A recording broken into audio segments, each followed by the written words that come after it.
Abatwala ebyokulonda mu kibiina kya NUP batandise okusunsula bammeeya b'amagombolola agakola ekibuga Kampala ssaako aba disitulikiti okulonda abagwanidde abanaakwatira ekibiina bendera mu kulonda kwa bonna omwaka ogujja. Akakiiko kasoose kubasisinkana ne kabalambika ku bye balina okugoberera era ne babasaba okubeera abakkakkamu n'okugumira ebinaba bivudde mu kusunsula. So far so good. The numbers were overwhelming and the candidates were very disciplined and were very good.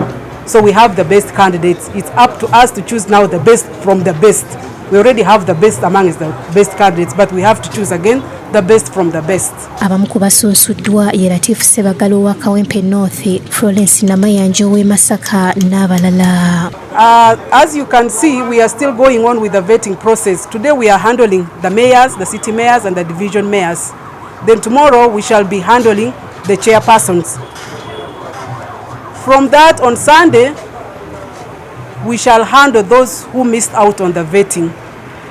This is National Unity Platform and everybody has to be catered for.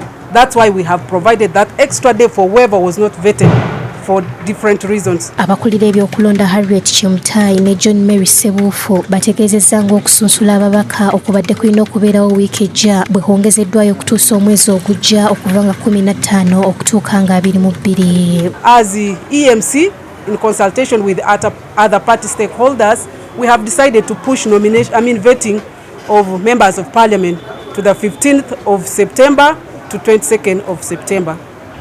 And this has been caused by EC. Kino bakitadde ku bakakiiko ebyokulonda mu ggwanga akakulirwa omulamuzi Simon Byabakama okwongezaayo okusunsula ababaka.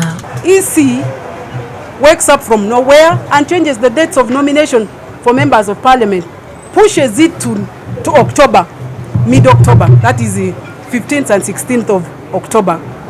So what happens to us? We have to adjust. David Tamale yakusakidde eggwire lino ku Bukedde TV.